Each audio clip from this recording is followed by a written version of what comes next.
This is the Vaguely Nerdy Podcast, where every week this brother-sister duo gets together to discuss the box office, latest film and TV scoops, along with our latest movie or show review, and what we're getting into next. We are your hosts, Cheryl and Jay. All right, so we don't have a movie. No. But, so one thing I would say for our podcast is that we are never going to brute force our way to watch something if we are not interested. Right. Because then it would be a good review. You guys would just probably be able to tell that we're like not super interested. But we do have quite a bit of news to discuss. So before we get into that, I do have some movie trivia for Jay. Okay. It has nothing to do with any of the news we're talking about. I just randomly found this factoid on the internet through the week, and I was like, I wonder if he knows this. So, What actor has declined the following roles? It's one person, and I'm going to name like 5 roles. Okay. Gandalf in Lord of the Rings, John Hammond in Jurassic Park, the architect in the Matrix franchise, Albus Dumbledore in Harry Potter, and another one is Simon Gruber in Die Hard with a Vengeance. So one actor was offered. It's a living person? No, the person is not living. It would be... Oh, you're probably going to get it. I know. You asked I think because I know question. because it's the Matrix, and it would be Sean Connery. Dang it, Yeah. you do know it. Okay. Only because I know that he turned down the Matrix role because he said that he didn't get it. That's literally why he... And Lord of the Rings. And Harry Potter. He just said, I didn't get it. And I think what he ended up taking was... League of Frickin' Extraordinary Yes! Gentlemen, which is like the worst movie of all time. The crazy part is I can see him literally in all of those roles.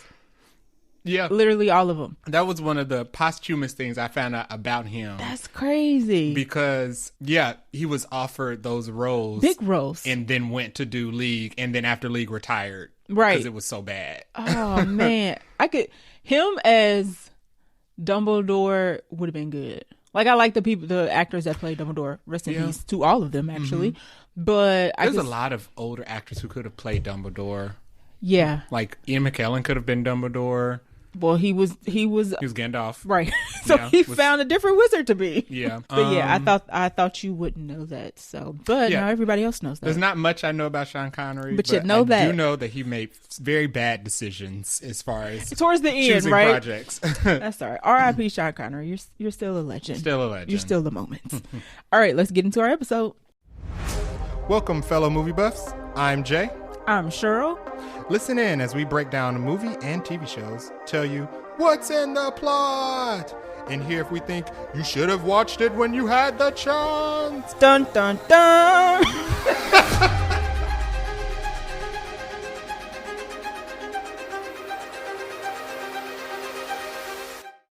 So on our agenda today is all movie news. We'll be talking about a Hollywood Reporter article that came out just about Marvel. It was literally a Marvel article.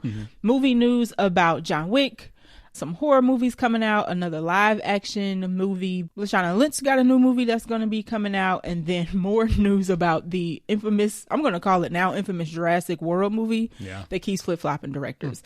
Then also we'll do our trailer park, which has 2 new trailers and quick bits to end the show. Want to get started? Sure. So, first piece of news, Agatha has completed reshoots. This is from the Hollywood Reporter Marvel article that came out a couple days ago. They basically just went over this new phase of Marvel, what's to come, and how the creators behind it are feeling about it. So, Agatha Harkness, the Darkhold Diaries, I believe is the newest name. Well, I was going to say, is that the latest name? Because, sure. Has completed reshoots. According to this article, it only took 1 day of reshoots, and the people behind the show are very pleased with how it's turned out. Typically, I guess they had banked for, I'm trying to find an article, they had budgeted or scheduled for 5 days of shoots, but it only took 1 day. So that is good. It is supposed to come out this fall. I'm excited about it because I like Agatha and I like Catherine Hahn and I like the cast. And since you mentioned last week about that tie-in with the Fantastic Four, I wonder if we're actually going to get that. Maybe. No? Reshoots could be composed of adding stuff. Okay. And in addition, I think that they already have the script finished for Fantastic Four. Because Eben Moss they're about to Bacharach started start- talking about how he has like a couple lines in the movie that kind of that are related to other Marvel properties. He's snitching. Okay. Yeah, thank he was you. he was talking about how he did an interview talking about how they're going to do motion capture for the thing instead of doing practical effects or doing a bodysuit. So they're going to do like the same thing they did with Korg. Okay. No, that's fine. That looked good. So we're good there. Which No, you would rather a suit? I don't know. I guess I can trust him with that. I don't have any issues with Korg CGI or flaws or anything like that. So Right. That's fine. But yeah, he did an interview saying that they're doing motion capture for the thing instead of doing practical effects. Then he said that he has a couple lines in there talking about Yancey Street, which is it's just related to the Fantastic Four in the greater Marvel world. Okay. So yeah, they could be adding little threads that connect to each other from there. Give it to me. Yeah. We don't have an official date, just fall. We don't have any official, poster or any, I feel like we would have had something kind of how we got early looks of Loki and what's the other show we don't like that wasn't good? Secret Invasion. Nope.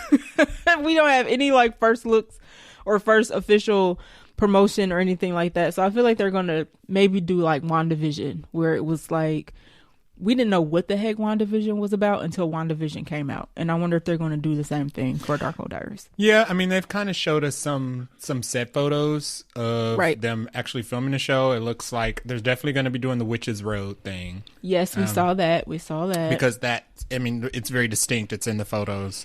And it's a lot of like blue screen that they're around. They're definitely going to introduce all the different kinds of witches. Mm-hmm. We saw that. Other than that, though, the main purpose of the show we still don't know, and we know that it includes one of the twins who has been reincarnated, but we don't know why it's only one and not both. I'm still confused on that one because they always ignore speed. Really? They always treat speed like, I mean, because just they treat speed like they treat Quicksilver. And they only care about the witch in the twin group. Never about the speedster. Okay, so Agatha looks like we might have another win on our hand. That is the only other Marvel show, or let me take that back. That's the only other MCU show that is coming out this year. Mm-hmm. Echo came out earlier, so between this and Deadpool, that's gonna be it for MCU this year. Okay, speaking of things that are not out yet, a little bit of news in the same article about the script for Fantastic Four you were just mentioning. Eric Pearson was hired to help with the Fantastic Four script. He has also worked on Thor Ragnarok and Black Widow. Mm-hmm. That to me is a good sign that we're getting somebody on two movies that were well received. Yeah. Mm-hmm. I'm feeling the biggest thing with these Marvel movies is not just the director, but it's also going to be who's writing this stuff. That's true. We can have a bomb cast, all we want, Pedro, Vanessa, all that. If the writing is not good, it won't matter. Yeah, so he has done Thor Ragnarok, Black Widow. Mm-hmm, he also wrote Godzilla vs. Kong. Oh, that was entertaining. He did a couple of short films in the Marvel space, but he also did uncredited rewrites, and there's a list of them.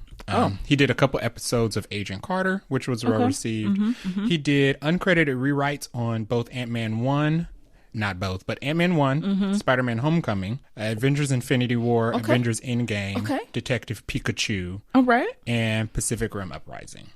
Which I didn't see Pacific Rim Uprising. That was a sequel, prequel, or whatever? Yeah. Okay. So it sounds like they're keeping it in-house. I like it. Because his entire, all of his filmography is basically Marvel stuff. Right. He knows what needs to be added. So I think that is also a good sign. And it said he studied screenwriting at New York University's Tisch School of Arts, and he was enrolled in Marvel Studios' screenwriting program in 2010. Okay. So we got the good guy. I didn't know they had a screenwriting program. Why would they not? I mean... Interesting. It sounds like they might need to pull from that a little more. Yeah, pull from that pool. Right, more recently. So that's good news for Fantastic Four. The rumor is that they are going to start filming Fantastic Four this summer. Yeah. So we will... I wonder if there's going to be... It's going to be a closed set. Completely closed. I don't think we're going to get any type of leaks like we've been getting for... What is the Daredevil? I don't know, because... just like Spider-Man, Fantastic Four is like very heavy New York. So I don't know. Gotta be outside. Yeah, you have to do some stuff outside. We'll see. Deadpool is unfortunately suffering from long range cameras being able to be zoomed in on set. So hopefully they'll get... Daredevil. Daredevil was getting hit with a lot of like photos. I'm trying to think. Wonder Man we got a little bit of, but that was of the set. It might not be a close set. Yeah. Because, I mean, a lot of CGI. I don't know. We'll see. I don't want to be spoiled. No, I don't like to be spoiled for... Most movies we see, I actually don't want to be spoiled, especially Marvel ones. So I only want to be spoiled for bad movies. Other pieces of news in this article: the Bear showrunner Joanna Kahlo was hired to work on the script for the Thunderbolts. She is not only from the Bear, she was also a consulting producer writer on Beef, which is not a surprise because a lot of the Beef behind the scenes crew is also working on Thunderbolts. Yeah, I'm not sure who had the end there and they brought all their friends, but The Bear's a great show, and really Beef good. I have not seen, but it was very well received and very well reviewed, and it's won, like the actors have been winning awards for it. It was cool. I didn't finish it. There was some controversy behind Beef, and then I stopped watching it. We don't know if Beef is coming back. I don't know. I don't even know how it ended, to be honest. So I don't know if it's coming. They even set it up to do a second season, but what I saw was good. It's good. What I saw was good. So it seems like she's a good choice. Right. So that is good news for Thunderbolts. I think, like I just said, a lot of people are on Marvel about this writing. So we get the writing down, we get the directing down, cast, smooth sailing from there. And then probably the biggest thing out of this article was actually... It makes me sad and disappointed. Avengers Kang Dynasty apparently will no longer be called Kang Dynasty. There is thoughts and rumors, and maybe this is now the official thing, that they are going to move away from Kang the character. Now, the article says that Marvel was planning to do this before Jonathan Majors' hot mess legal drama, and they were basing this off of how well or how unwell Ant-Man did in the box office. Yeah. I don't know if I believe that. I'm pretty much, my feeling is they can't find anybody to replace Jonathan Majors, or the people they've offered it to said, I don't measure up, but I don't want to be put in those shoes. So they're like, we're going to have to get rid of it. Yeah. I mean, to fill that role, Jonathan Majors is a great actor. He was really good at playing Kang. He will, especially Loki season 2 set up Kang. So even though he wasn't Kang in that, it set up that storyline so well.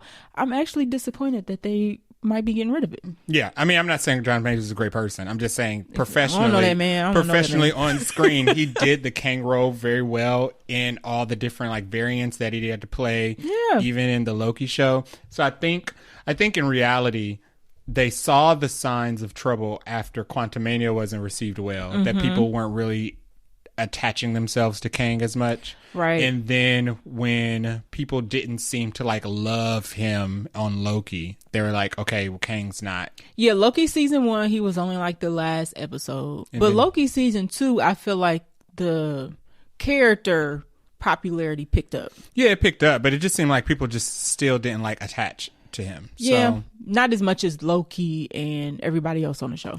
But Kang was, them moving away from the Kang was not the issue with the stuff he was in. Quantumania could have done better story writing. And writing again. Yeah.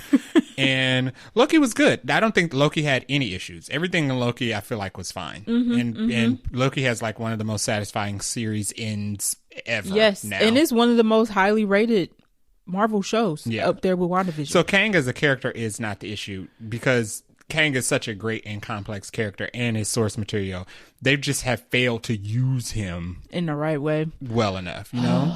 I just wish that they are not. What are they going to pivot to? I guess is my thing. Like, if we're getting rid of one big bad, what big bad are we about to shoehorn in? Doctor Doom. Okay. But I mean, like I said, I feel like they're writing themselves into a box because Marvel does not have that many big bads. Or theory. What if they're going to bring back so Doctor Doom is not going to, we already know is not going to be the main villain in Fantastic Four. No. What if they don't kill Galactus, like we all assume they will, and keep him, and then he's quote unquote Kang? I mean, technically, you can't kill Galactus. You cannot. You can't. Oh, okay. He's like an ice cube. He just keeps reforming from water. No, Galactus, glacier, water. He's like bigger. Galactus is bigger than a Celestial. See. So you can't kill Galactus. Usually how they defeat Galactus is just by being enough of a nuisance that he just is like, this is not worth my time and energy. I'm going away. That's usually how they get rid of Galactus. But you can't do that in no movie. And in Secret Wars, in the first, he wasn't involved in the. There are two different versions of Secret Wars. There's the old Silver Age Secret Wars, okay, and then there's like the newer age Secret Wars that is referenced in the Deadpool trailer, right? That everybody picked up. And on. I think they're doing that version of Secret Wars, or they're throwing us off. Go ahead. Or they're throwing us off. So if they're doing that version of Secret Wars, Galactus was not involved in that. Okay, but they don't follow the comic book storyline. I think they know us. They know the fan base well enough to know if they drop any type of Easter egg, we gonna chew that egg do a mashup with shell on it until our teeth hurt. Until they go, yeah, we actually wasn't gonna do that, but I'm glad y'all had fun. So what I think is gonna happen is they're going to shoehorn in Victor Von Doom, especially because everybody wants Doom. It's already been speculated that Doom's gonna have like an after credit scene or something at the end of Fantastic And Four. then once Doom is gone, they won't have any other villains left to introduce because there are no other big bads in Marvel that have made an impact. But they can't get rid of. Or you're talking about further down the line. Like, what do they do after Doom? There's nobody else. There's no other interesting villains that are as big as Doom that are left. At that point, though, they'll be on to X-Men, maybe. So Magneto. And then at that point, they're going to reboot everything, and we're going to be starting from the beginning. And then we're going to be back at Thanos. Be back at some version of every villain we've already seen. Yeah, I'm curious. I'm curious if this is 100% accurate. I'm curious if they are going to bring Doom. We already know he's coming. Yeah, we know Doom. We know he's coming, but I hope they do this. I hope they still slow burn it. I hope it's not immediately like, oh yeah, we got rid of Kang. Here's Doom. And they need to explain something. Like, we just can't be like, oh, Kang's gone. Here's the new guy. Yeah, they really put themselves in a corner with that Quantumania after credit scene. Yeah. Because they can say all day how Loki wrapped up Kang. It really didn't. It didn't. You're right. You introduced way too many other variants at the end of Quantumania. All of the variants. All of them, and the prominent ones, the Pharaoh, the half cyborg one. Like, you. So they're gonna have to they are going to have to get real crafty with getting rid of Kang and introducing whoever is new, or this is not true and they just trying to throw people off. Yeah, it's going to be a jarring transition. I'll say that. I don't think they can pull that off. Listen, that's why I'm just saying, just recast that man. Yeah. Like, it ain't that serious. They also said in this article that they're still looking for characters to be the face of the MCU going forward. Like, they're still struggling with finding a replacement for Captain America and Iron Man. I think they're going to agree with that. I don't know if I agree with that or not, but I think what they're going to try to do is make Pedro Pascal the new face of the MCU. He's too booked and busy for that. That's true. Because Robert Downey Jr. was able to do that because he did nothing else. I don't know if Pedro Pascal is willing to give up his booked and busyness to be a Marvel. I think what their plan is to try to make Reed Richards the new Iron Man. I don't know if that's going to work. However, I think once X-Men show up, that's their people. Like, that's who everybody gonna latch on. Nobody's gonna care about anything else the MCU does after. So I don't even. That's why I say I don't know if I believe that about this article, because once the new X-Men show up and people and they're good, well casted, people like them. Iron Man who, Thor who, Doctor Strange who, like it's a wrap. Yeah. So we'll see, y'all. We'll keep y'all updated. But this was the latest from Hollywood Reporter. They had another article that we discussed in the previous episode where they were pretty much bashing Marvel. Now it seems like they're about to get back in their good graces because they want them leaks and them exclusives. Yeah, after they spent like 6 months trying to bury the Marvels. Oh my gosh, don't get me on that soapbox. By the way, I got my steelbook for the Marvels. It is glorious. It makes, It makes a good steel clicky noise. Yeah. And I haven't watched it yet because I just watched the Marvels on Disney Plus a couple weeks ago, but I would be getting into that. And it's sold out, so you can't have it. Nice. Nope. Okay, our next segment will be about just general movie and show news. First thing we have there is the John Wick spinoff Ballerina has been delayed by a year to June 6, 2025. This was via Deadline. I low-key forgot this movie was coming out just a little bit because they haven't been talking about it. Yeah, they've been really hush on this movie, and it seems like this is the answer. Mm-hmm. It says that Chad Stahelski, who did the other John Wicks, he's the director of all the other John Wicks. Right. Mm-hmm. Is working with director Len Wiseman on additional action sequences for the movie, which is strange. It's strange that he has to work with somebody else for additional action sequences because he's himself is known for his action sequences. He's a former stuntman. Like the movie's not good. Yeah, that's what it sounds like. Listen, nothing against Anna de Armas. We didn't need this, and you can say that about any movie. Like, we didn't need this, we didn't ask for this. And I kind of hate when people say that because most movies nobody asks for. But this specific movie, she was in that movie for maybe 3 minutes. I don't know why we need a spinoff for a character that was in a movie for less than 5 minutes. Was she in John Wick? Yeah, she was. No, you're thinking of James Bond. Yeah. See, now we really don't need this movie because she's not even connected to the. But she was good in that. I liked her little role in it, and I liked that she came and went. In James Bond? Yeah, in James Bond. Yeah, okay. Yeah. She came, had her little action sequence, and went. You're right. And they didn't try to shove her in the rest of it. I definitely mashed two movies together. So Len Wiseman, who is Len Wiseman? Len Wiseman is a director and screenwriter, and he's the one who's doing the extra action sequences for this. His filmography includes basically all the Underworld movies. No, wait a second. Is Len the director of Ballerina? Or is Chad helping Len, or is Len helping Chad? Chad is the director of Ballerina. Oh. Ben Len Wiseman has brought in. Wait, hold on one second. Let me see. Okay, so yeah. Okay. The way you read it, I was like, wait a minute, which one is it? Because the way you thought about it was the opposite of the way I thought about it. No, he is the director of Ballerina. So he's trying to get help from Chad. Yeah, okay. So Chad Stahelski is producing Ballerina. That makes he's sense. working with Len Wiseman to add additional action sequences. That makes a lot more sense. Yeah, that they brought in the original guy to come in to do that. Help me. I'm concerned about the story, though. So Len, I looked him up when we were trying to figure this out. He is best known for his work on Underworld and Live Free or Die Hard, which was not good. And Total Recall, which was also not good. That's a classic, isn't it? Not the original. He was in the Colin Farrell remake with Kate Beckinsale. So I can see the concern.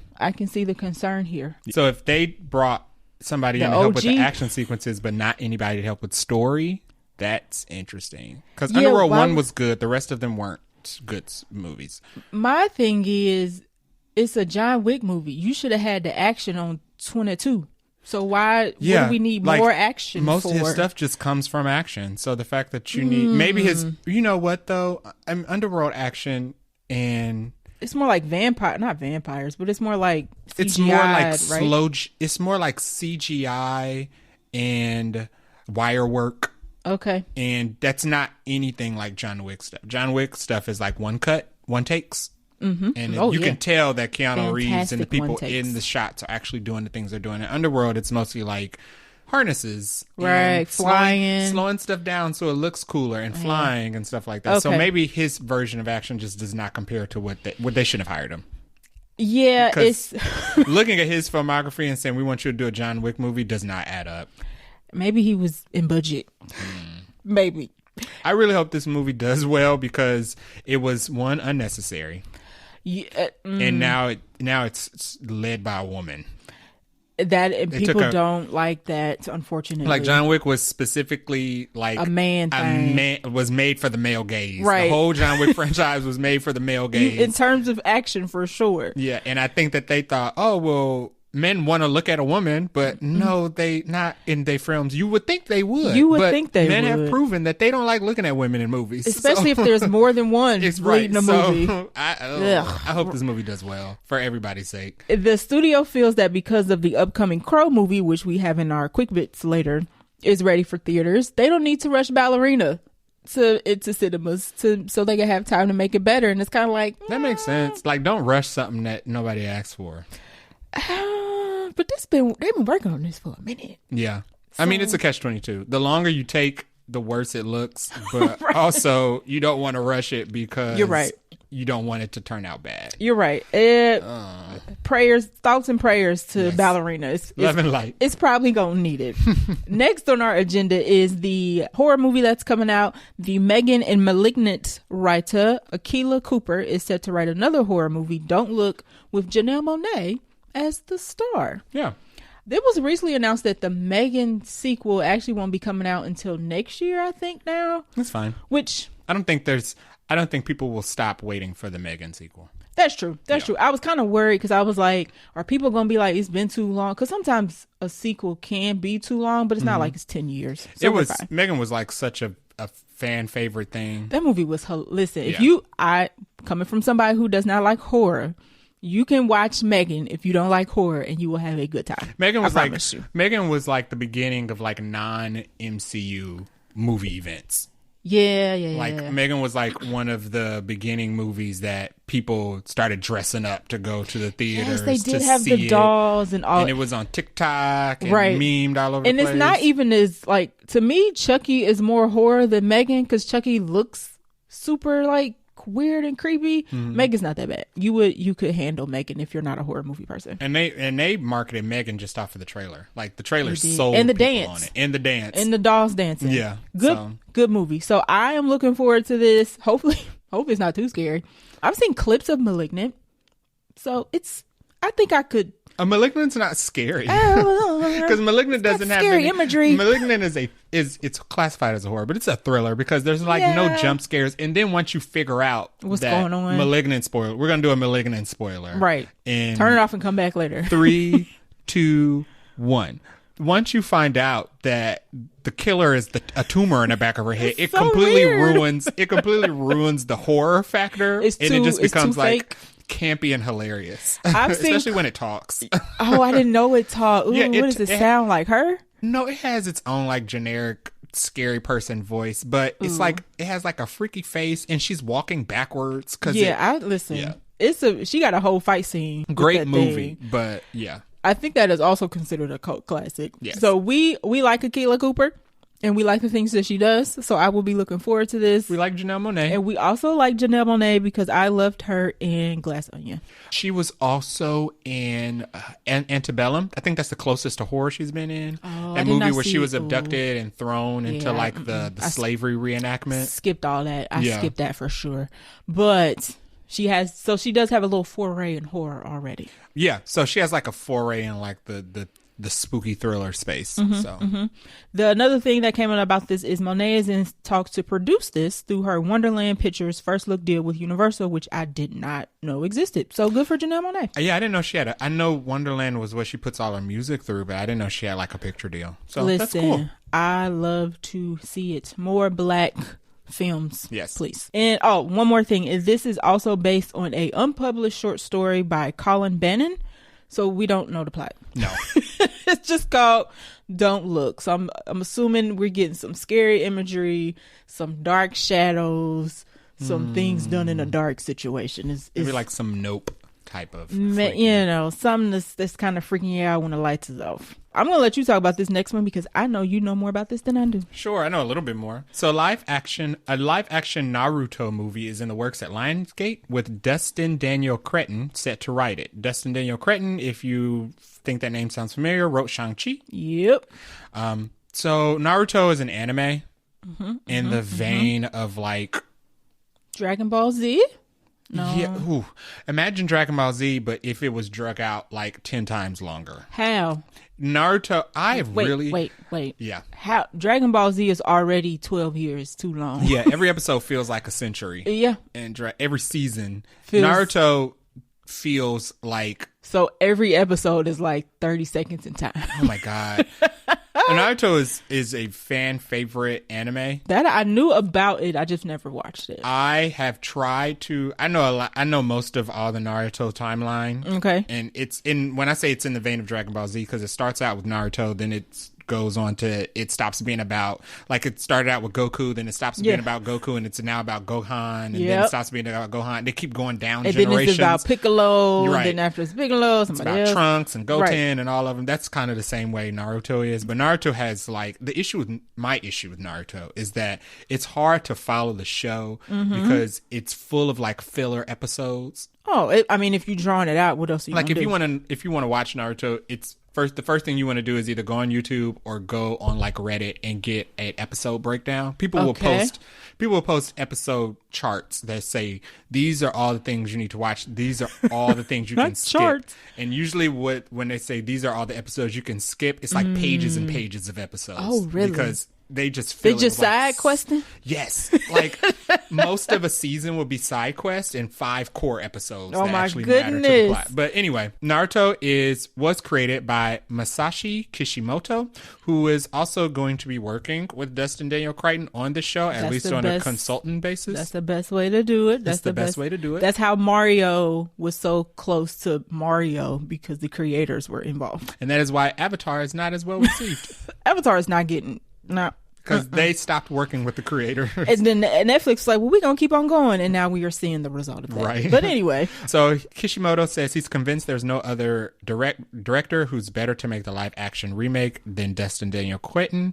With the quote, "I found him to be open-minded director who is willing to embrace my input and felt strongly that we would be able to cooperate together in the production process." So that's good.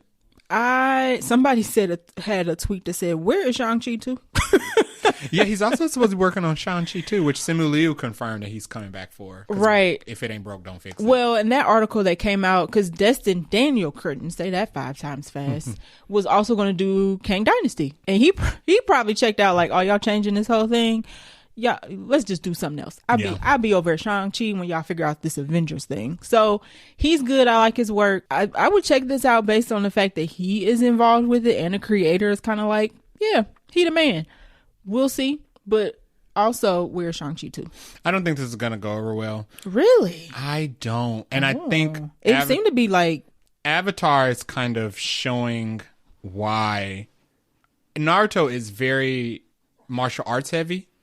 Okay. Just like Avatar, The Last Airbender, just like Mortal Kombat, which no, Mortal Kombat does kind of relate to this as much because it started from a video game. Okay. But just like Avatar, just like Dragon Ball Z, what happens in Naruto is very hard to translate to live action. And that's been one of the big complaints with Avatar is like Avatar has been using...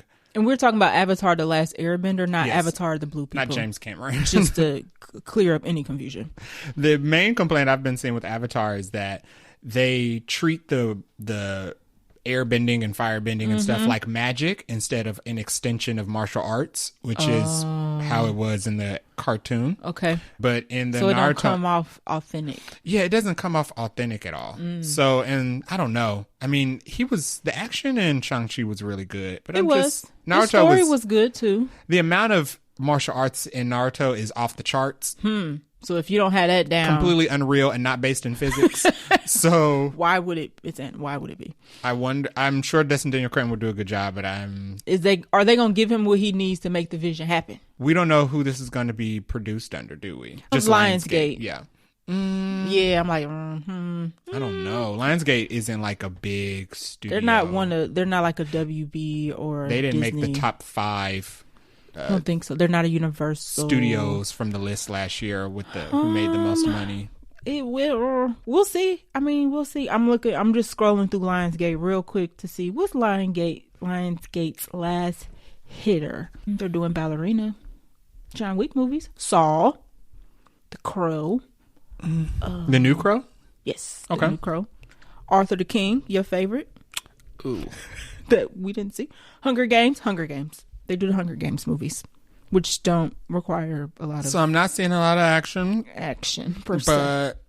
But maybe it'll be like Naruto with with John Wick style. I was just about to say, maybe they're going to apply the John Wick. Which will make new people happy, but will not make fans happy. Oh, okay. Yeah. When we talk Naruto, we're talking about Crouching Tiger, Hidden Dragon martial arts at the speed of John Wick. So lightning fast. Crouching Tiger, Hidden Dragon had a lot of slow motion and wire work. It did. We're talking about that, but with the speed and force of a John Wick. I'm trying punch. to imagine a Dragon Ball Z fight in live action, and I can't. Yeah, it's too fast. the legs be moving in a drawing, just be like lines because you can't see it because it's so fast. We'll see. We'll keep you guys up to date on this. Are you a Naruto fan? How do you feel about this?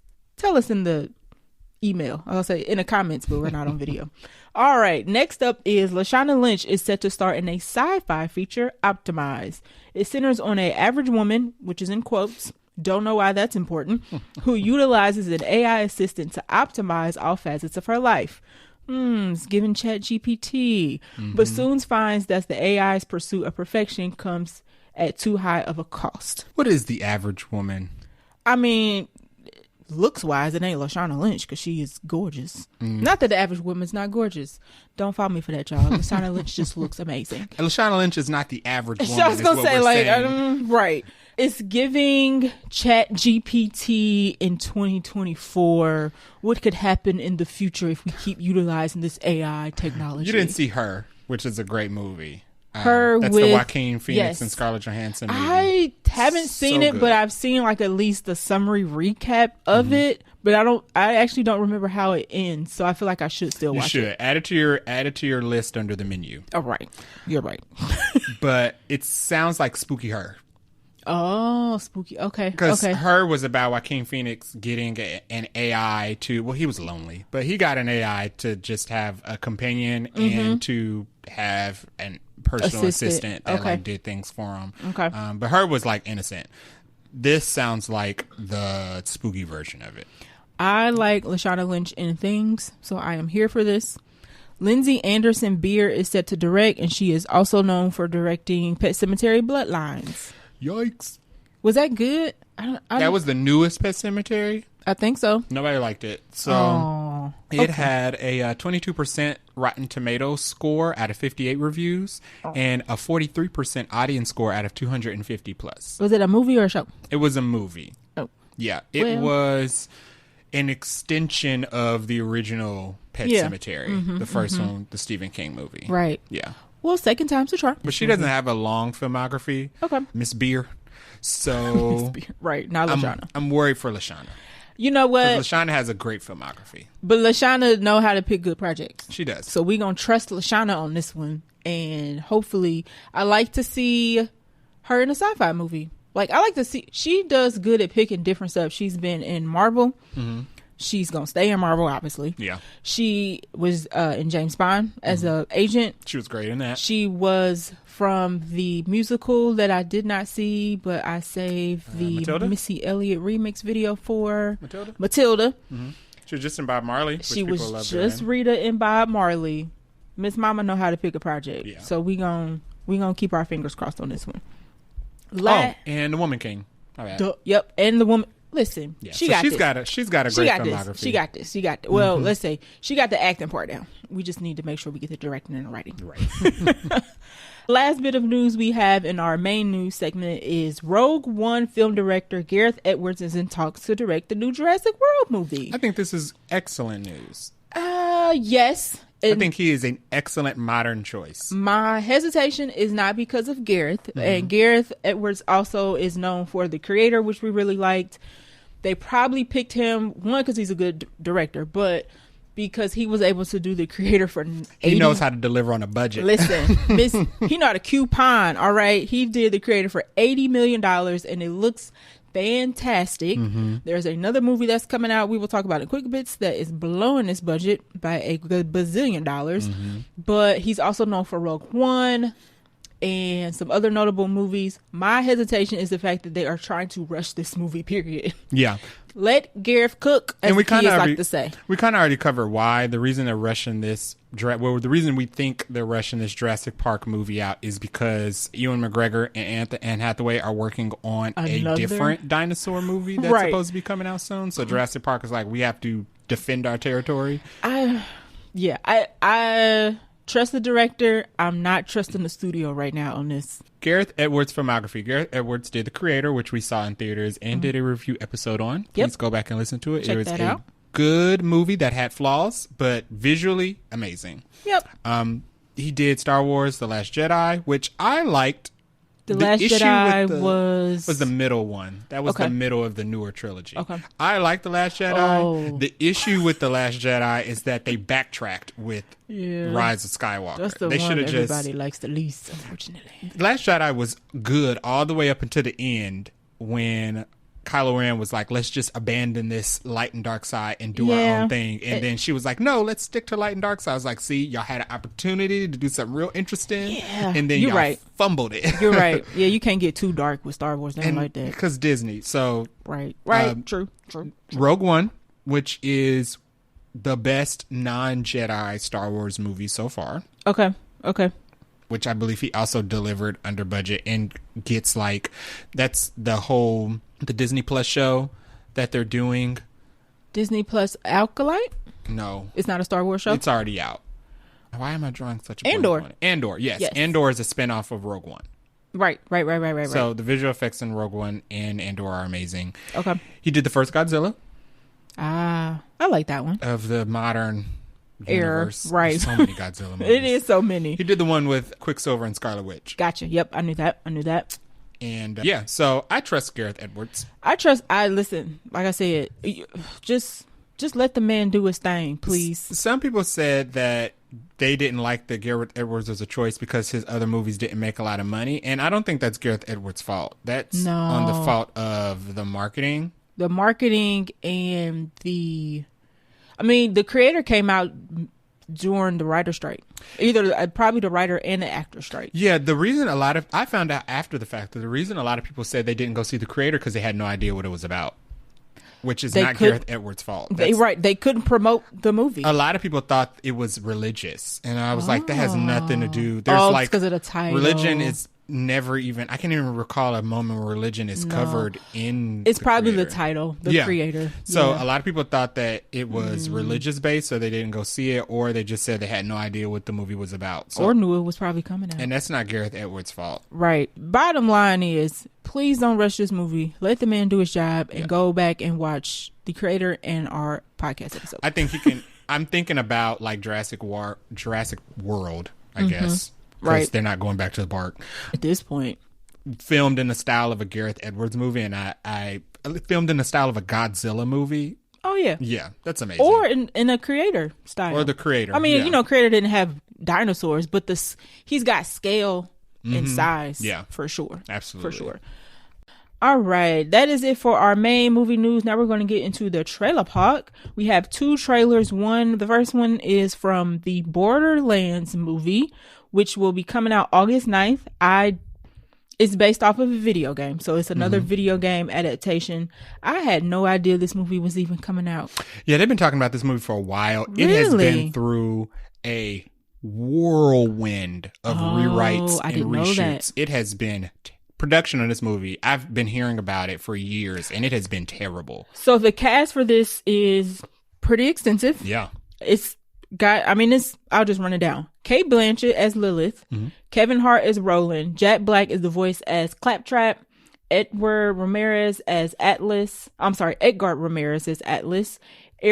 Greenblatt as Tiny Tina. And then we have Jamie Lee Curtis as Dr. Patricia Tannis. Those are the most notable names. There are some other people in here. I'm trying to think of anybody who's screaming at me off the top. Just those names alone is enough to be like, oh, this is a pretty big cast.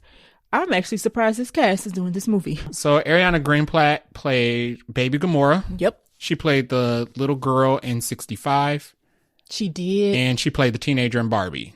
She also played Ahsoka. Teenage Ahsoka. In Ahsoka. She did play Baby Ahsoka. So. Right. So she's got the kid thing down pat. She does. Miss Mama's staying in her lane. And the job's secured. Right. Cate Blanchett is great. I love Cate Blanchett and everything that she's in. To be honest, I will only check this out because of Cate Blanchett. She's her and Jack Black are the biggest names in here. Jamie Lee Curtis is cool, but I don't see things for Jamie Lee Curtis's acting ability. Yeah. I mean, she's Jamie Lee Curtis. She's cool. She's a legend.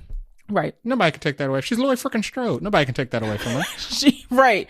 But I wouldn't go see it because of Jamie Lee Curtis. I would see it because of Cate Blanchett more than anybody else. Mm-hmm.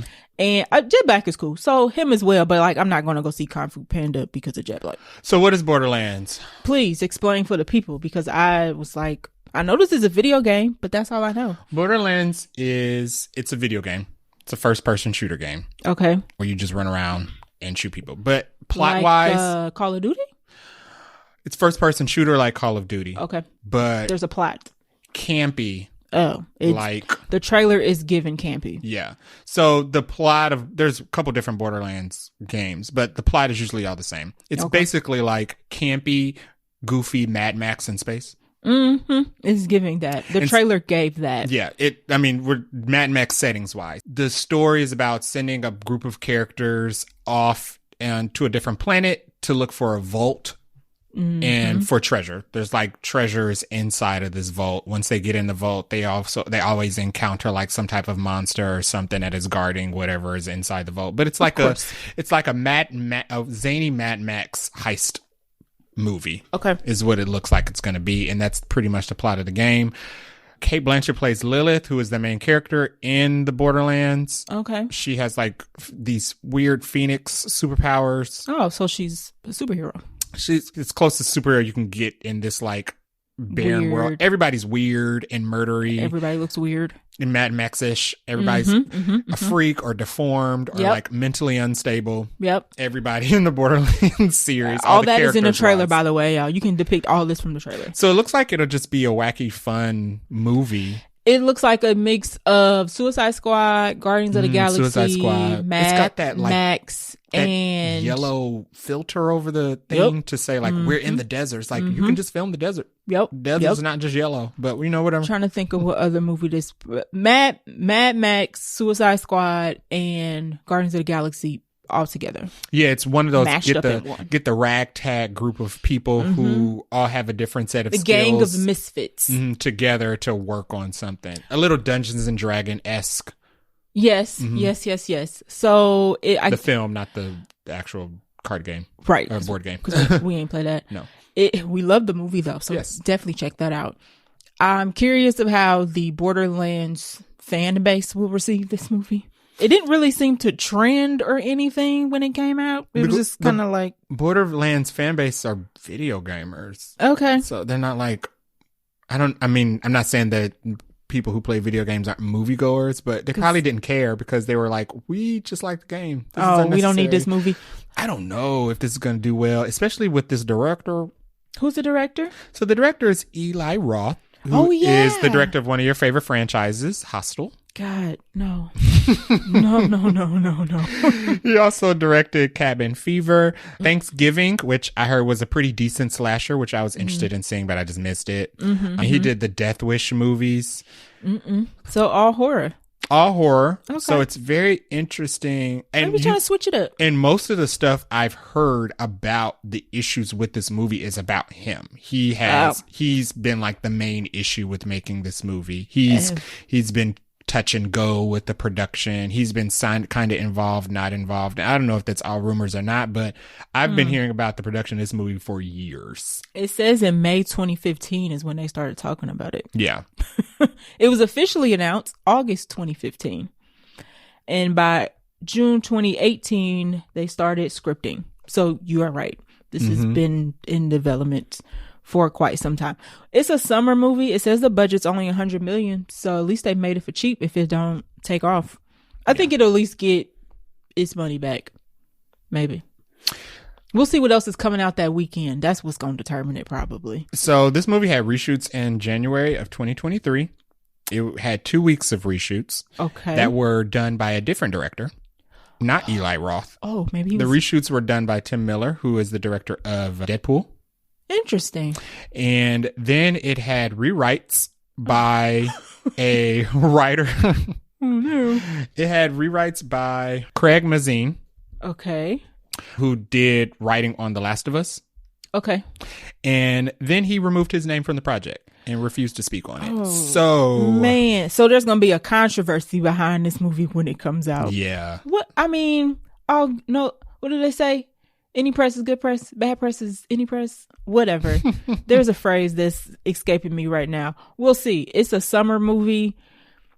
It might not be. That's probably why they made it for 100 million, because, you know, summer movies can live and die, depend on, you know, people are traveling and doing things. So everybody's not like in the movie theater. So Sam Levinson has a writing credit on this. Sam Levinson is from Euphoria. Right. I was about to say Malcolm and Marie, but same thing. He was at Euphoria and he did that Idol show with The Weeknd. Oh. That's like the worst series ever made. So the movie that comes out the weekend after this comes out is Alien. Ugh. And that's like, Alien has a fan base. It's gonna get eaten. It's gonna get eaten alive. Oh, okay. Well, another grace and peace and thoughts and prayers to Borderlands. On to our next trailer is a movie called Boy Kills World, which I didn't know this was coming out. You did. Yeah, I've heard about this movie for a while. It is the most insane trailer I have seen in quite a long time. Yeah. I'm just going to describe the trailer real quick. There's a boy who's played by Bill Skarsgård. And he's describing what's going on, you know, his life and how he grew up and what he's going through. And I think he kind of like starts at one point and we go backwards for a little bit. But you know that the person that's talking in the trailer is not Bill Skarsgård. And you're like, why does this voice sound familiar? He sounds like a grown man. And the voice is Archer? Yes, H. John Benjamin, who's Archer, and Bob Belcher and Bob's Burgers. I was like, I know Bill Skarsgård don't sound like this. Why is Archer talking out of my screen right now? So the movie is about he's deaf and mute, right? Yes. He's a deaf and mute boy, kid. I don't know how old he is. He basically goes to the jungle, gets trained by some sort of karate Jedi of some sort, and then goes back to where he's from to kill the people who killed his family. Yeah. It's pure insanity. Yeah. So it's like a zany revenge action film. Think John Wick, but zany. There it is, but zany. So it takes place in a fictitious city that's run by like these evil. It's given Hunger Games. Yeah, it's run by like these evil rich upper class people who do an event, and I don't know if it's yearly or, you know, every now and then, but this event is called the Culling. And what they do is it's basically like Hunger Games. They give a lot of cash out to these rich people to go around and just do random murders. Okay. And that's what results in Bill Skarsgård, whose name is Boy in the movie. His parents get killed. He escapes to the jungle, like you said, and gets trained to grow up, to come back and get revenge on them. And it seems like he has his own ragtag group of people. He does seem like he recruits some folk. It's super... And again, like Suicide Squad, it's super like colorful. It's like dark and colorful at the same time. It's like dark and colorful, like Argyle, Suicide Squad, like bright yellows and pinks and blues and colorful. Mad Max, no, not Mad Max. There's certain scenes of Mad Max where even though we're in the desert, there's color, or maybe it's just saturated or something. Yeah, it's like super saturated. Yeah, something like that. It has like John Wick action. Yes, there's a lot of fights in it. This bet to be rated R. There's no way it's not. The cast is extensive, but just some of the big names. There's Bill Skarsgård, who is known from being a Skarsgård, but he was also just in the last John Wick movie. I liked him in that, and he's Pennywise. Correct. I knew that as well. Jessica Roth is in this. We also have Famke Jensen, who is OG Jean Grey from the Fox X-Men. Andrew Koji is Storm Shadow from your favorite action movie, Snake Eyes. Yes. He was good. I like Storm Shadow was my Kylo Ren in that movie. You're right. I was like, I had to think about it because it's been so long. Storm Shadow was at the end. I was like, well, he should have got what he wanted. Yeah, Storm Shadow was the real good guy. There you go. In the end of Snake Eyes. He was the villain, quote, officially, but for real. He was a victim of circumstance. He deserved what he should have gotten, for real. He was also in The Warrior, which I watched, which got canceled. It was on HBO, but I think it's trying to be shopped to a different network. Okay. That was the Bruce Lee movie. not movie series. It was a series that was originally written by Bruce Lee a long time ago before he died. Yeah. They adapted it. Okay. Yeah. Okay. It's really good. And he's really good in that. Huh. So I'm super interested in this because it just looks like a good turn your brain off action flick. It does look like a good John. I hate to compare everything to John Wick, but John Wick is kind of a standard at this point. It's giving a good type of John Wick type of movie. We're not heavy on the plot, but it's also not treating our audience like idiots, which I hate in movies. Like, it can be simple, but I'm not dumb. Right. And it seems like the entire movie is just going to be narrated by H. John Benjamin, which is funny because I got halfway through the trailer and paused it and text you like, what is going on with this voice? I don't understand. I had other than Bill Skarsgård being in it, I had no idea about the cast because they didn't leak. They've only put out like 2 pictures of this whole movie before the trailer came out. So when the trailer started playing, as soon as he started talking, I was like, that's Archer.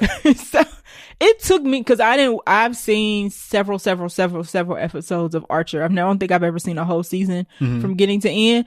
But I was like, that's not him. So his voice is so distinct. I just knew it wasn't Bill Skarsgård talking. Right. I was like, is he like narrating? I'm not understanding. And then in the trailer, he says, and my inner voice is from the last video game I played. And it's like, oh, now I get it. It looks like a good time. It comes out April 26th, which is a day after your birthday. He was also in Parks and Rec. Was he? He was the lawyer when Leslie was being sued. He was the lawyer that kept telling Leslie she couldn't apologize. Okay. Oh, Andy, when Andy fell in the pit. He was just the lawyer. Watched the first season. When Andy fell in the pit and Leslie went to go apologize to him, he was the lawyer who kept telling her, no, you can't say that. Oh, yes. You can't say that. No. Yep. Yeah, I remember that. I remember that. I literally just rewatched the whole first season of Parks and Rec a couple of weeks ago. Yeah. So that is it for our trailer park. Only 2 trailers this episode. We'll see what we get next. Yeah. All right. Now we're going into our quick bits. And this is where kind of like hot topics that didn't have a lot, but worth mentioning on a podcast. First one is the Harry Potter TV show, which I don't think we mentioned when it first got announced that it was coming. No. I don't even know we had our podcast. I think we were kind of wishing it wasn't. It's set to come out on Max, which is formerly known as HBO Max in December, in 2026. I just randomly attached a month to that. In 2026, I don't want this. No. Here's my thing.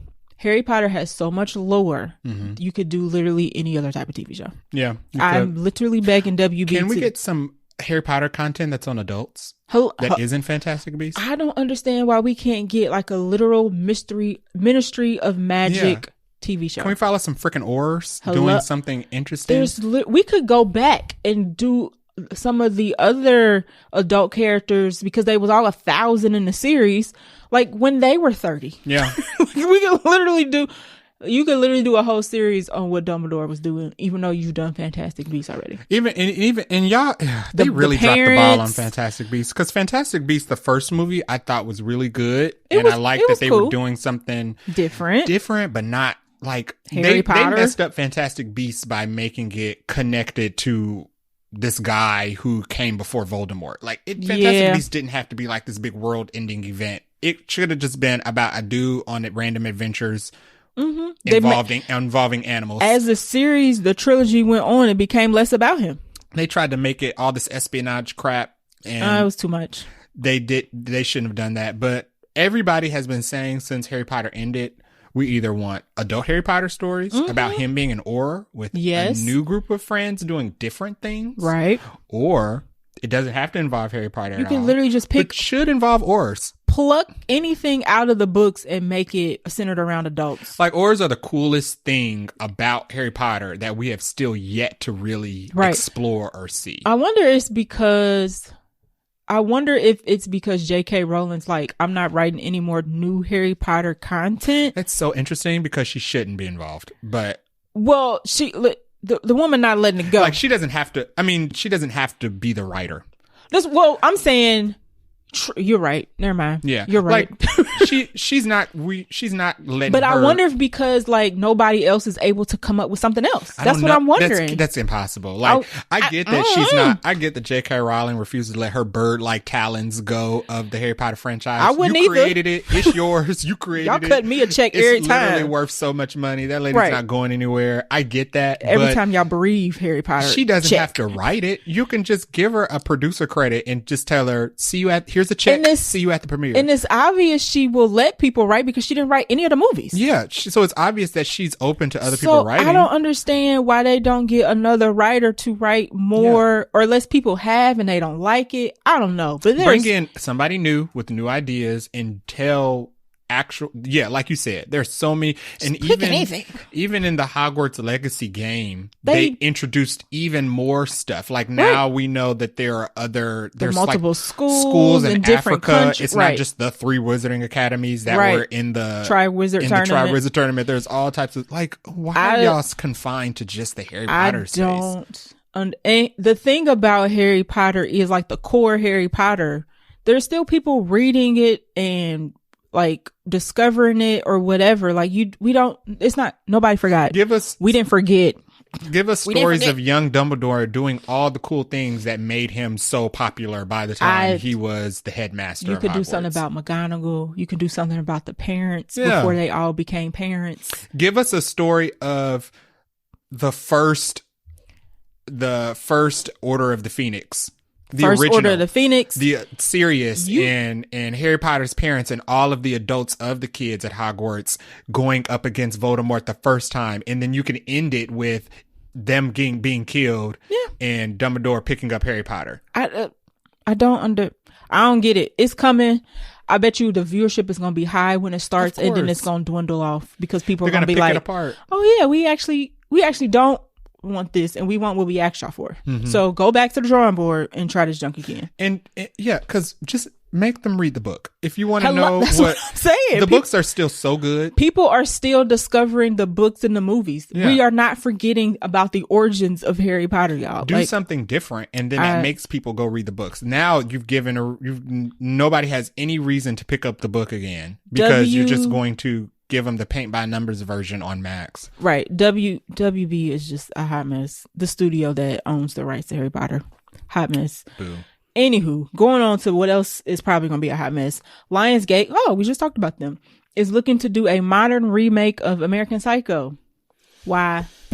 And coincidentally, I just watched American Psycho like not too long ago. See, you ain't forgot it. So why do you need another one? And I forgot how that was significant culturally. Okay, yes. Cult classic. It is. That movie was just bad. That was not a good movie. It is definitely a cult classic. It was not a good movie. There's so many memes and gifs from that movie, but they want to remake it because definitely shows off Christian Bale's acting chops. The man can act. But nobody doubting that. Plot wise, it just wasn't sticking the landing. I don't know. Plot wise, it was just too ridiculous. The whole picking up the hookers, and then you picked up the hooker and she was freaked out the first time, so somehow he convinced her to come back. I'm like, people just aren't that stupid, even hookers. Didn't they have a TV show based on American Psycho? I don't know, but they had that awful Mila Kunis sequel.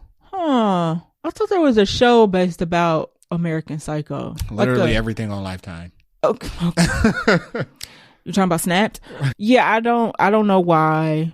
This is a waste of time, y'all. Like I said, nobody really asked for most movies, but we really, really, really, really, really didn't ask for this. And I guess it still works though, unfortunately, which is the sad part about it. Why do you need to call it American Psycho? Just call it something else.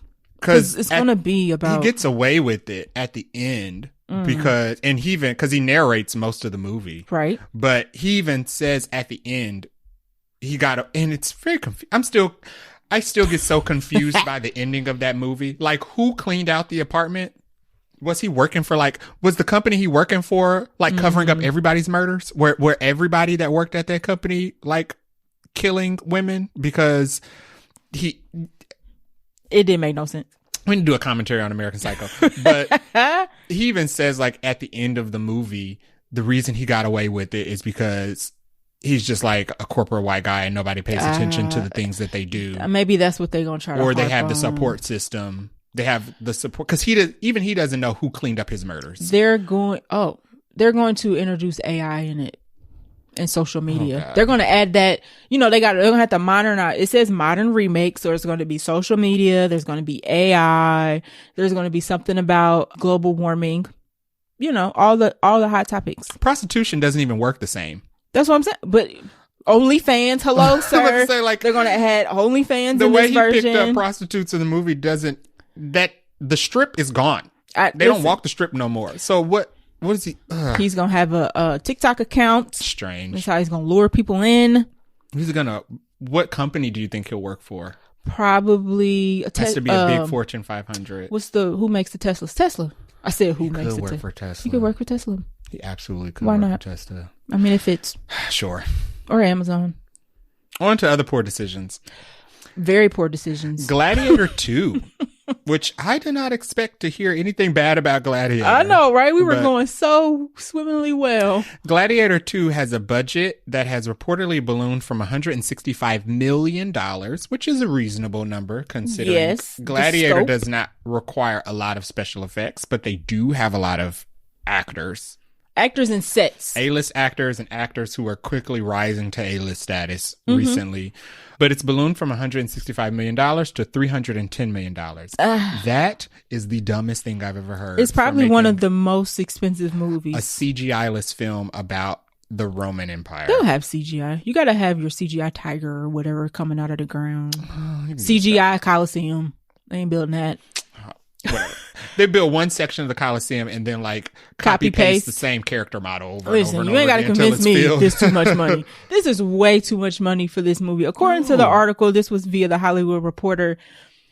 It's just ballooned. Like they said that there was the shutdowns that came due to the writers and the actor strike, but that was only about 10 million. Not only, but that was about 10 million of the budget. There was some complaints about animal abuse from PETA on there. It just sounds like they trying to do a lot in this movie that maybe don't need to be done. So I have a list of the most expensive films adjusted for inflation. Okay. And we can... Oh, let me guess the first one. Oh, you said adjusted for inflation. Yeah. Okay, never mind. I'm not going to guess because I'm probably going to get it wrong. I was going to say Mission Impossible, the last Mission Impossible. Mission Impossible Dead Reckoning? Yes. $291 million. Oh, I was way off. Number 15. Oh, dang. Oh, goodness. But this will put it above it by several places. So this would be the new number 9. Okay. Which is right below Avengers Infinity War. Right above Pirates of the Caribbean at World's End. I remember, Pirates, I think, had the title without... It was justified. Well, I think without inflation, adjusting for inflation, Pirates was one of the most. Yeah, and that movie was justified because that movie was freaking amazing. Avengers you can write off because it made $1 billion and $1.2 billion. So I think all the Pirates films made $1 billion. Have they made probably? I think each one made $1 billion, if not close to it. But they're also classics, so we'll let that slide. Okay, so $963 million, $1 billion. That's a big round up, though. Yeah.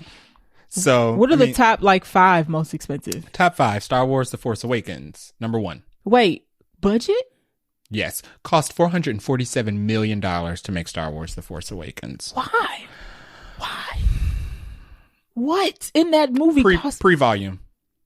Okay, whatever. Pre-volume, but it made $2.071 billion. So fine. They get away with that. They got their money back. You'll win the battle. Fine. Jurassic World: Fallen Kingdom, $432 million, but they also each one made $1 billion. You're right, but that wasn't even a good one. No, it wasn't. That was the middle child. That was the middle child. Yeah, that was not good. And the last Jurassic World is number 17. First Jurassic World isn't even on the list of the top 60. I think the first Jurassic World is the one that made the most out of the billions. Yeah, Fallen Kingdom didn't even make as much money, so that was dumb. Number 3 is Star Wars: The Rise of Skywalker, the one everybody hates. That whole trilogy cost a good lord. Number 4 is Pirates of the Caribbean on Stranger Tides, the one nobody remembers or likes. I think that was the one with Penelope Cruz. Probably. Skip. That wasn't good. Why are the most expensive movies not the best ones? And number 5 is Avengers: Age of Ultron, $365 million. It costs more to make Avengers: Age of Ultron than it did to make Endgame and Infinity War. That means they learned a lesson. I'm trying to figure out why though. I don't know why. Because it can't be more CGI. No. Like it doesn't. I mean, yeah, it's full of robots. There's less people in those. Yeah, it's full of robots, but there's still less CGI than maybe they actually lifted the Earth from the ground like they did in the movie. So stupid. And we just didn't know that. So anyway, back to Gladiator's poor decision. Yeah, I don't see a justification for $310 million to make this. Like what kind, unless they're doing some like crazy marketing, like they're doing door to door, like across America. That's more money. What do you mean? That's more money. There's no reason why it's $310 million. I don't think this 310 includes marketing, sir. Oh no, it doesn't. Right. So $620 million. So no, this gonna have to make $1 billion to be worth. It's not because it's not one of those big franchise things. It's not. The cast is great. But no, I don't think it's going to do it. Let's look at the cast for the Gladiator 2. So the cast for the Gladiator 2 is Paul Mescal, who plays Lucius, who's the main character, Denzel Washington, Connie Nielsen, Pedro Pascal, Jaimin Hanzu, Joseph Quinn, and May Calamy. I mean, those are great people, but I don't know if this movie's going to make $1 billion. It just is what it is. If a movie like Napoleon or Killers of the Flower Moon cannot make $1 billion, this will not either. This is not giving me Oppenheimer, unfortunately. So Ridley Scott made Napoleon. He should know. And that better. movie costed a lot of money. I think it was $200 million too. Yeah. To not do super well at the box office. So the first Gladiator had a budget of $103 million, which makes sense. Yeah, it makes sense. Made $465.4 million, which nowadays is very low. Yeah, nowadays, but back then that was a blockbuster. Yeah, child, we'll see. I mean, I'm going to see this movie regardless. I don't care how much it costs. Not my budget. I mean, it's not my budget. I just think it's ridiculous. We're just here to give our opinion. Right. Next tidbit: The Crow reboot will release on June 7th in theaters. That was very surprising news. You said this June? Right. Haven't heard any. We knew it was coming. I don't know if I knew it was coming that soon, though. Yeah, we just recently found out this was coming maybe a couple episodes ago because we talked about it. We did. It's going to star Bill Skarsgård, another movie for the Boy Kills World actor. And it's going to star FKA Twigs. The only other thing I've seen her in is Honey Boy, which was the Shia LaBeouf movie that he directed that was loosely based on his life. Mm-hmm. She was good in that, but she was only in it for like maybe 7 minutes total. Oh, okay. I haven't seen her in anything. Also, I haven't listened to her music. I've listened to some of her music. It's cool. It's not for me, but it's cool. It's an acquired taste? It's an acquired taste. Got you. We'll see. I mean, I'm assuming they're going to start ramping up, and I'm curious how this movie is going to do as far as reception. Not box office. Every movie doesn't need to make $1 billion or $500,000. $500 million. Strangely, I thought we're 90s. I'm a 90s kid. Mm-hmm. I thought that it was going to still have the controversy because if you don't know... I don't think so at this point. If you don't know, the original actor from The Crow died on set. Yeah. He's the son of Bruce Lee. Mm-hmm. Died on set. And they said they were never going to make another Crow movie again to honor his legacy. And then they keep talking about doing Crow movies. And every time they talk about it, it gets killed because people get angry. Mm-hmm. But now... people seem to be excited about it. Yeah, I think it's been enough time. I think it's been a long enough time. I think people at this point are probably kind of like, this will honor him versus it being like a controversy. Yeah. In my personal opinion. Yeah, so The Crow is a non-DC Marvel. It's its own thing. Corner of comic book adaptations. And it's basically about this guy who dies, gets resurrected. Oh, wow. I didn't realize the parallels between The Crow and Catwoman were so similar. That is very random. So it's basically about a guy who gets killed. Him and his girlfriend get killed. So yeah, he's resurrected by the spirit of a crow. I think it's kind of tied loosely to like, I've read it's tied loosely to like some type of Native American origin spirit thing. You better be careful with that. Right. But be respectful. But he's resurrected with these superpowers that have nothing to do with crows. He gets like super strength and speed. He's got black hair. He's got like this gothic look. He's got like the standard Captain America power set, super speed, durability, super strength, all that good superhero stuff. kit. He's got like some like limited psychic abilities, and he's like invincible to pain because he's technically like dead. Okay, that's nice to have. And it's an action movie. Kind of think dark, like Spawn. Right. Or Venom, maybe? No, Venom's not dark. Our current version of Venom. I think The Crow was funny. I was going to say, our current version of Venom is not dark, and never mind. I take that back. So, oh no, there's been a lot of movies that are coming out this year that have had zero marketing, and people insist it's coming nervous. out. That Francis Ford Coppola movie, Megalopolis? Yeah. Something like that. Nictotopolis. I was going to say Megatropolis. I'm like, that ain't it either. It's supposed to be, he's like super guaranteeing this movie is supposed to be coming. I think it's a remake. I think it's Megapolis. Sure. I'm not Googling it. I think Metropolis is copyright, so it can't be Metropolis. No, I definitely wouldn't be Metropolis. Yeah, I think it's Megalopolis. I don't know. I said Megatropolis. Whatever. Anyway, on The Crow. Right. I don't know. They need to drop a trailer like yesterday. Something we need some posters, some promotional art, something for these things coming out so people remember. This is a sidebar, not on our quick bits, but that movie Imaginary that's coming out, I think it comes out next week, and I haven't seen any advertising for it. Not even a Twitter ad for the trailer. June 7th is smack dab in the middle of summer. So let's go off the list of summer blockbusters that are coming out that have been advertised. Mad Max. I know that one. Furiosa, Mad Max. Mm-hmm. Deadpool and Wolverine is a summer blockbuster. Yep. Despicable Me 4, Godzilla and Kong. Yep. Kingdom of the Planet of the Apes. Oh, okay. Joker 2. Oh, yeah. Craven the Hunter. Womp. A Quiet Place Day 1. Yep. What kind of money does The Crow think is left in summer?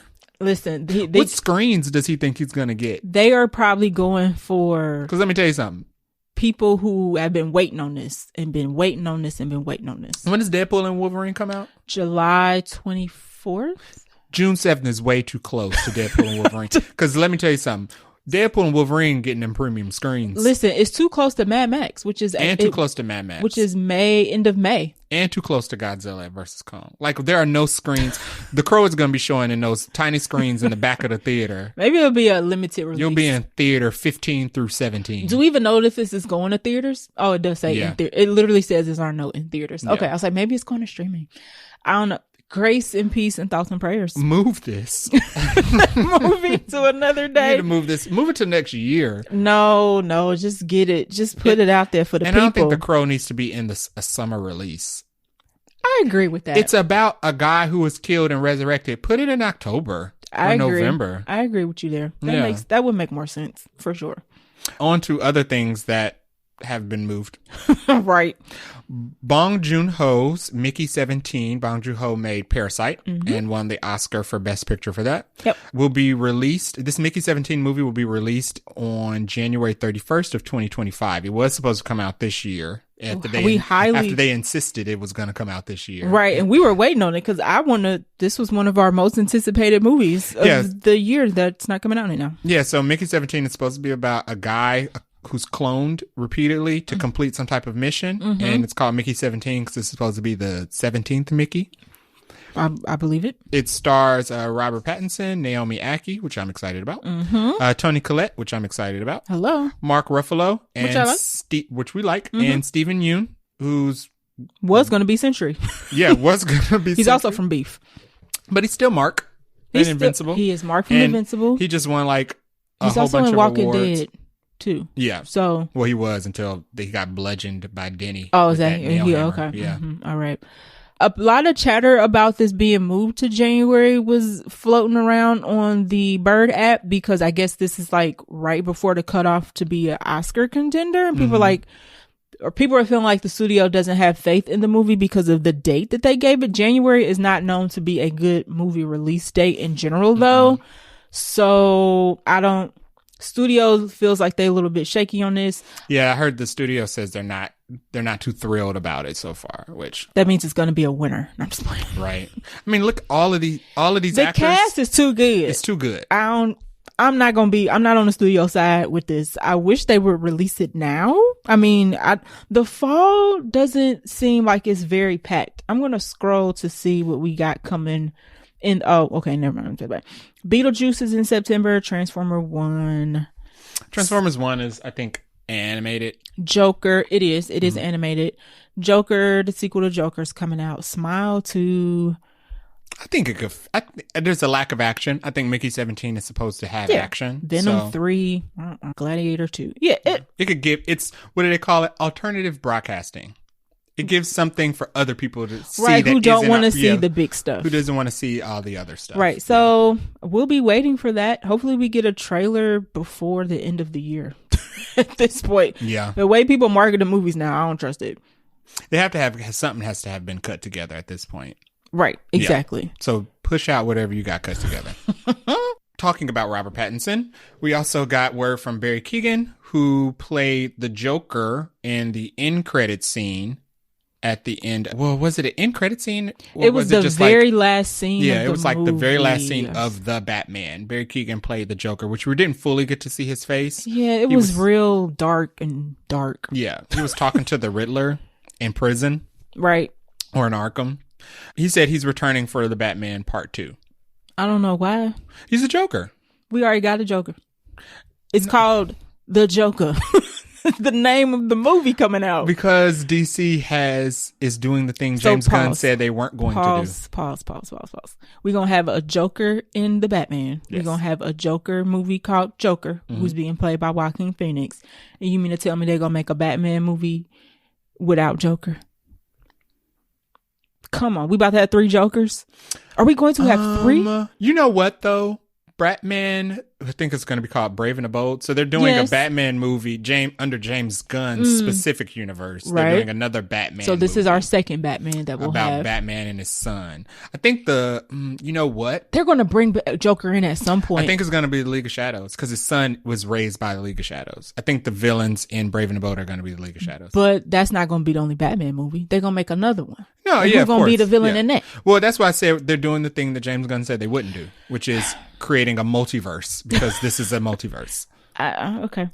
That's weird to me. We didn't get to see much of Barry as Joker, so I can't even decide if it's good or bad or whatever because he was in it for 30 seconds. I think that's fair because Barry Keoghan signed his contract for Joker before all this DC shakeup nonsense. So he should be able to keep his job. He should be able to get the check cut. It's James Gunn who came in and ruined everything. I'm joking. People are right. Don't be tweeting us or whatever. It's James Gunn didn't come and ruin everything, but it's James Gunn that came and shook the plan. We gonna watch it, y'all. Just chill out. It's too much. They keep saying people aren't going to be confused. Yes, they are.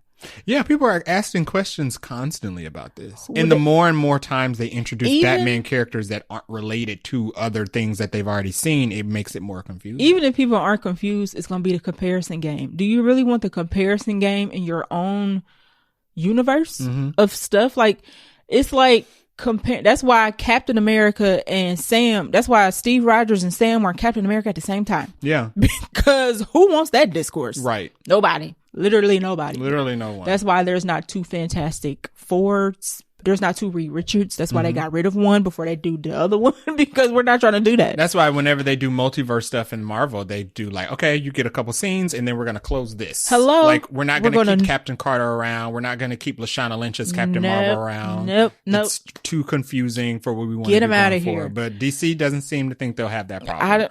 They're also expanding on a lot of different animated stuff. You sent me something earlier. I was like, what is this? They just greenlit the Jurassic League.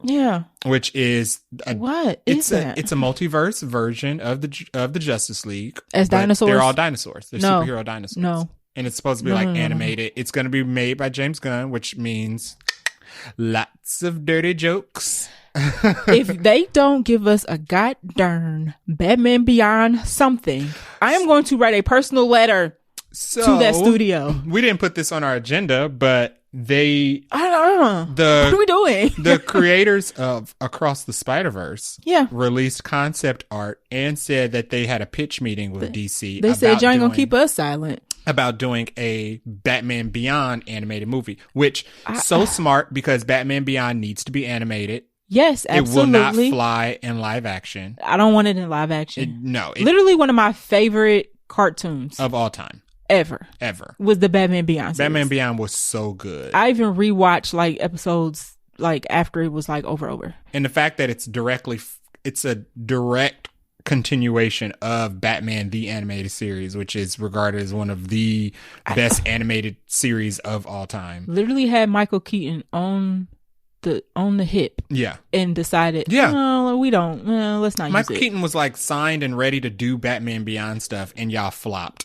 But yeah, they released the concept art, which looks amazing. It looks like Spider-Verse. Right, which everybody loves. Which fits with Batman Beyond because it's like super futuristic kind of too. Like future superistic kind of. Think of like what's that one movie with Ryan Gosling? It's like Blade Runner. Futuristic. Yes, right. Yep. Dirty but bright right, because it's Gotham still. Right, because it's Gotham still. And they said that they had the pitch meeting and they were like, "Oh, well, we can never make this. Why are y'all refusing to make what things the people that people want? Get it? You're doing an awful job with this Harry Potter crap. That's why I said this studio makes me upset. And then you won't even do the thing. Like, that is a $1 billion idea. Listen. The people who grew up watching Batman Beyond will like it. The kids who don't know what Batman Beyond is will like it. I don't understand. We have a hit, y'all. Consistently, I'm just across the Spider-Verse, confused. Each entry into the Spider-Verse franchise gets more people. Is regarded as like the best entry. First, it was right. And the first one nobody even saw. Right. People didn't discover how good it was until it was on Netflix. Right. Then then they ran out to see it in waves when the second one came out. And now they're like literally waiting in line at the theater right now, waiting for the third one to come out. And y'all are talking about, we can't make this. Crazy. Stupid. But y'all doing the Jurassic League. No. Hopefully enough people will quote tweet and say, we don't need it, and then they will scrap it. They are on the purest or lily white over there to be making the decision to not greenlight this booger sugar we talked about last episode. I don't understand why we are doing a Jurassic version of the Justice League. I don't get it. Nobody wants this. Nobody even wants that game that came out that was in development for Hades. 10 years. Yeah. And now nobody's buying it, and WB is like, oh, well, we're not going to meet expectations. Shocker. Nobody cares about the Suicide Squad. Yet y'all continue to sink so much money into Suicide Squad materials. Why do we keep focusing on team-ups?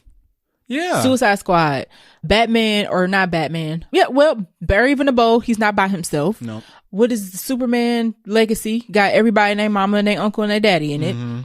What, can we get some solo characters? They're trying to put as many pieces on the board as possible and instead see of which just ones focusing on like people just like specific singular characters. The Wonder Woman movie that's coming out is going to be a team up movie. She's not going to be by herself. She's going to be. She's going to have a sidekick. Supergirl. Yeah, not Wonder Woman. Supergirl. But she's going to have like some type of sidekick with her.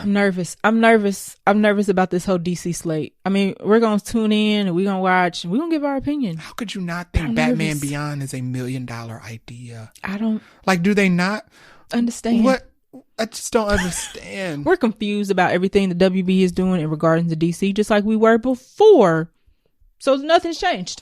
People who are not making poor decisions regarding animated properties. Marvel is moving forward with the X-Men 97 reboot. It's a reboot because it's a continuation of the original animated series. Okay. We talked about this briefly we talked about this last Not reboot, episode. I guess revival. Okay. Is the better term for it. They're reviving the original X-Men and basing it a couple years after X-Men ended. Right. And it's going to do a weekly release on Disney Plus, and they're sticking to Wednesdays, which is strange. I thought somebody made a comment and said, oh, this means we all can watch Saturday morning cartoons. So I automatically assumed this was coming out on Saturdays.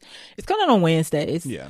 But I mean, middle of the week for a 30-minute cartoon, I thought was weird, but I don't think it matters because people are going to watch it this is not like a Marvel show. So I feel like they could any day would be fine. I guess what if gets good viewership and they release that in the middle of the week?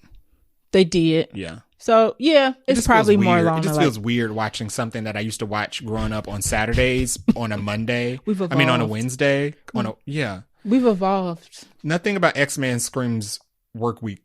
Well, they're probably also not banking on people doing like group watching and watching at the same time. No, they're not banking on anybody doing group watching because they removed the feature. Yeah, that was stupid. By the way, we used Bob group Iger. watch.